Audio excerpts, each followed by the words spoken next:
I love hierarchies of competence because they're based on respect, right? They're not based on control, they're not based on telling people what to do. They're based on recognized competence and capability of the people that are doing the work.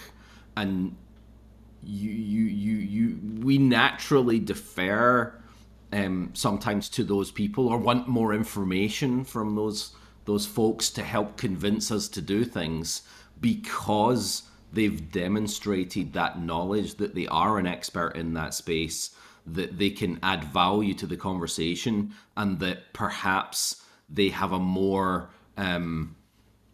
holistic view of all of the facets of the problem and are better able to make that decision.